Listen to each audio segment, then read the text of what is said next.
My name is Chisha Chiselebwe, and I'm from Lusaka, Zambia, home of the Monsieur Tunde, also known as the Victoria Falls. I have lived in Asia for nearly 15 years.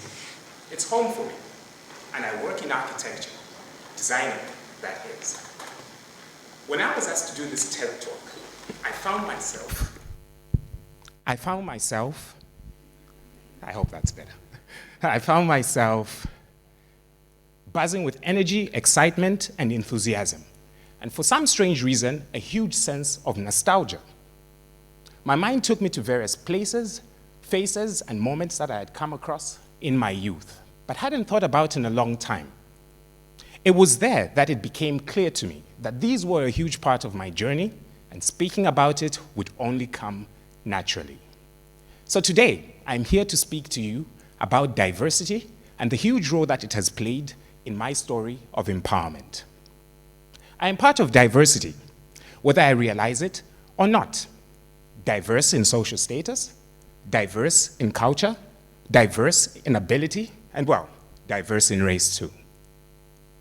I was raised in a lower housing community right on the edge of Lusaka called Chainda. You may call it a ghetto or a shanty. Well, we call it a kombon. And so, I shouldn't have gone to the best high school in Zambia, Mpelembe. And I shouldn't have left home for the bright lights in the fast-growing Far East without knowing where I was going or what I was going to do. I shouldn't have learned architecture in a tiny island in China called Xiamen, in Chinese with fellow Chinese students. I shouldn't have worked on the solar decathlon competition that raked in awards for Xiamen. I shouldn't have lived and worked in the always bustling, never sleeping metropolis that is Shanghai. And I shouldn't have made my way to sunny forward-thinking Singapore, or be here giving a speech and telling you bits about my colorful journey. Because you see, I come from a family of 10 kids, and my father died young. So I was raised by a single mother. So to say that resources were tight would be an understatement. But women are superheroes. I've seen it. I've lived it. They just are. Despite how difficult it is on a daily basis for black women, they still make it work. Did you know that Zambian men are mommy's boys? Well, of course we are. Now, so much so that in many places back home, the word for mom is often interchangeable with the word for help. And so, instead of someone screaming, "Nitandizeni," meaning help me in Nyanja, they would scream, "Mayo," meaning mom. And no, these are not children or babies, these are fully grown men. And so, some say this is tied to the fact that we lie in what is called the matrilineal belt. And historically, in many of our societies, women have taken up positions of power and strength, something that has been slowly diluted by colonialism and in more recent times, urbanization, all in order to fit what we view as the more acceptable international norm, the Western patriarchy. My mother, as a teenager, in her eyes, I see a big world that she wants to explore and experience. Fueled by all the books that she loved to read and support from her father, she manages to achieve that. She lands herself a spot at the best institution in the country at that time, University of Zambia. And in no time, finds herself working as an inspector at the Bank of Zambia, which she did for 30 years. Mission accomplished, right? Well, the 90s roll around, and they're not too kind to the majority of Zambians, including my parents, and they fall on hard times, and we find ourselves in Chainda. Now, I grew up around a lot of strong females. My mother, my sisters, my aunts, my mom's friends, We didn't have much, but we had a strong sense of community. In the mornings, I remember being sent across the street to buy bread from this tiny mini-mart. Mesmerized by all the goodies that they sold in there, I would spend too much time there than I needed to. So much so that when my parents would have friends over, they would ask me and my young sisters what we wanted to be when we were older. My sisters would go, astronaut, doctor, pilot, and when it got to me, I'd go, shopkeeper. You know? And they would burst into laughter. I wouldn't get it. Not that there's anything wrong with it, but just because they didn't get my master plan. If I were a shopkeeper, I could eat all the chocolate in the store. What more could I want? And so in the evenings, my young sisters and I would sit around and watch my mother as she worked her second job, tailoring. It was one of those evenings that I asked her why everyone would laugh each time I said I wanted to be a shopkeeper. She stops and looks at me and says, because you choose something that's so achievable. I go, yeah. She pauses and then says, Chisha, you should never be afraid to dream big. Then she follows it with what is my favorite phrase in Bemba. Imitikula empanga, meaning the youth are the future. And so if you are the youth, you can do and be whatever it is that you want to be.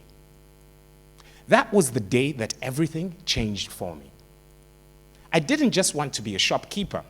I now wanted to be it all. As the years pushed on, my mother does move us out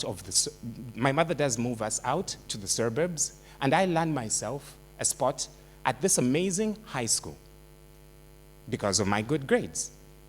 I go through high school like a regular teenager, even though a majority of my schoolmates are from well-to-do families, something that I knew absolutely nothing about.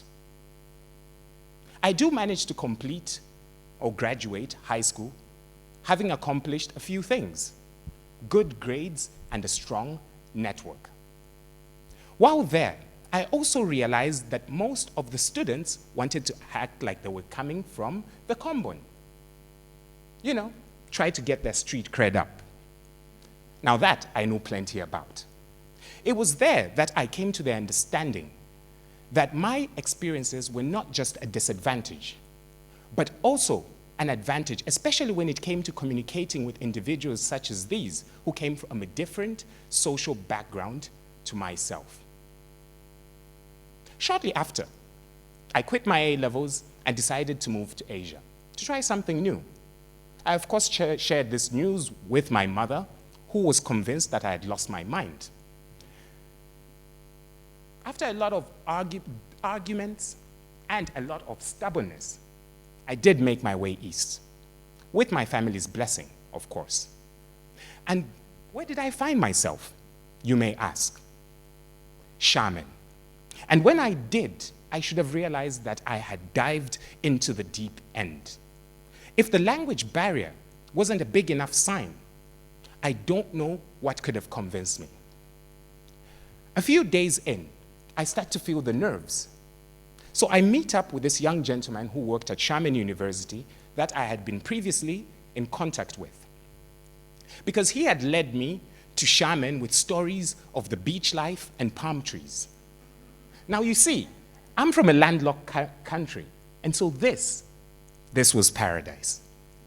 And so then he encouraged me to study Mandarin, get a language certificate, and use my GCSE results to apply and enroll into university, which I did.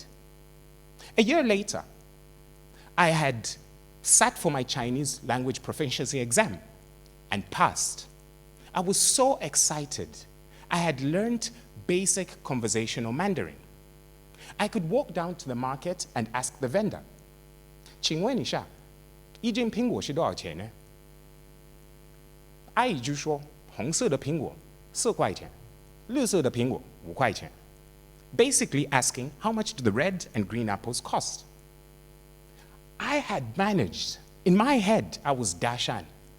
And this was all the validation I needed to know that I was ready for uni. I roll up to my first class of architectural school, full of excitement and full of such enthusiasm.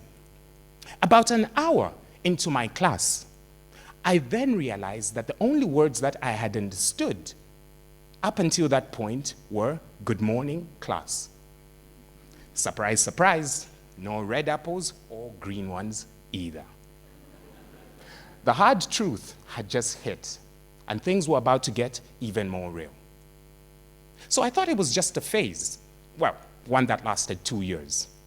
So after a lot of sad days and a lot of disappointment, one afternoon while having lunch with my local classmates, after sharing the difficulties that I was having, I asked if they could tutor me because they were passing and I was failing.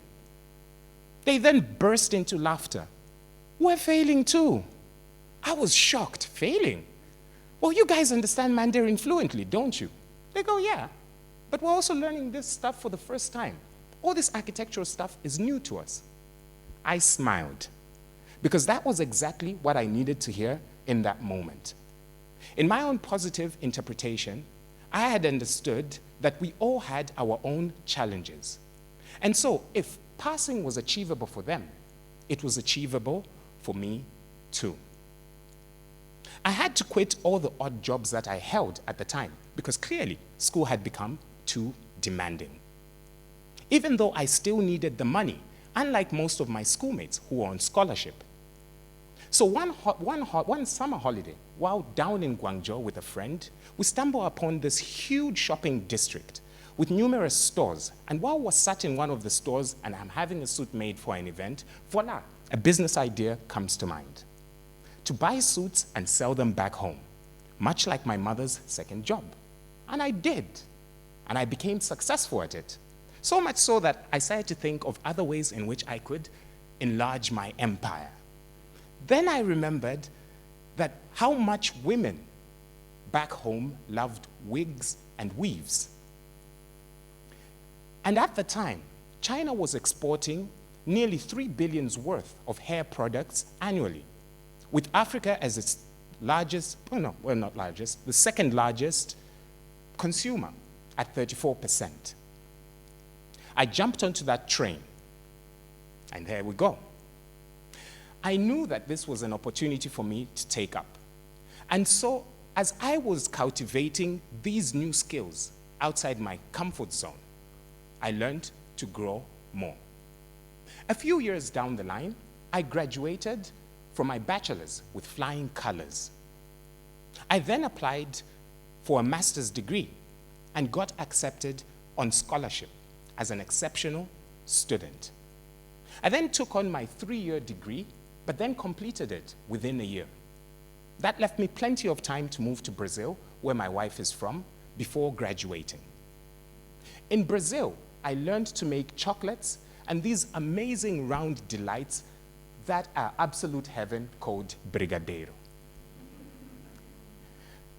After going back to China to work and eventually graduate, I was so inspired to start a small chocolate shop to share my experience with my local shaman community, and I did. We added our own little twist to this, though. We started to flavor the brigadeiro. I would explain what we were doing with this flavoring to my family and friends in Brazil, but they would have nothing of it. They would go, "Você viajando maionese, mano. You need to stick to the original flavors. That's what the people love." Well, turns out that people actually liked our flavored brigadeiro. We ran the shop for about a year before my business partner and I decided to move to Shanghai. But there we found that real estate was more expensive, so we had to shut down. But not before I used this opportunity to teach my family back in Zambia how to make chocolates in hope that it would empower them in the same way it had empowered me. I went on to organize a recurring event called Africa Night that acted as a bridge between local shamanites and Africans in the diaspora and on the continent, as well as working with an established rubber and plastic molding company, M&K International, as they set themselves up in Africa, training local Zambians how to manufacture their own products rather than rely on imports solely. I was drawn to Shanghai because of the vast opportunities, especially in sustainability-focused projects, something that I am passionate about and had focused on in my master's. There I got to work with amazing designers who were both mindful and detail-oriented in their designs. I could feel that I was starting to pivot a little in my career as the architectural projects reduced in number, and we'd get more and more interior design projects, something that I didn't know much about. So even though I was out of my comfort zone and intimidated, I was still willing to learn because I was curious about this. And that led me to getting the opportunity to work on mid-range projects as an architect and interior designer and see the whole process through. Shortly thereafter, my chapter in Shanghai came to an end, and my wife and I moved here to Singapore a few years ago, where I work on local projects as well as those in China. In a nutshell, the strong women in my life have taught me to dream big. And if you are different, you will have to understand what it is that makes you different, because this is your advantage. You have to learn to accept what your surrounding offers, as this allows you to identify pockets of opportunity. This, of course, comes with its own self-doubts. And so, you will have to find something that you love, lean into it, or dive into it. Like I said before, as a trader selling suits, wigs, and weaves, I managed to cultivate various skills outside my comfort zone. And so, as long as you are young, try new things. Try as much as you can, like I have and continue to do. Implement things in your own way. And remember, whether things go well or not, whether you fail or succeed, it's okay, because you owe it to yourself. Empowerment comes in various forms. For my mother, it was education. For me, it's my journey. For you, it could be a new skill, a job, failing, or trying again. But for us all, I think it's this collective experience that we're going through at the moment, COVID-19. If I think about our topic today, diversity in empowerment, I think my story tells it all. It's a story about life experiences. It's a story about establishing a sense of belonging for everyone. It's about understanding and nurturing the connection between us through language, culture, and ethnicity. And so, this speech goes out to all those preteens, all those teenagers, right? All those youth out there, and of course, for all of you who are sat here today. The world is ready for you. All you have to do is take that first step. If a mommy's boy like myself can achieve it, then the sky is the limit for you. I will leave you here today with the words of Madiba Nelson Mandela. It all seems impossible until it's done. Natasha sana mkwai, and thank you all.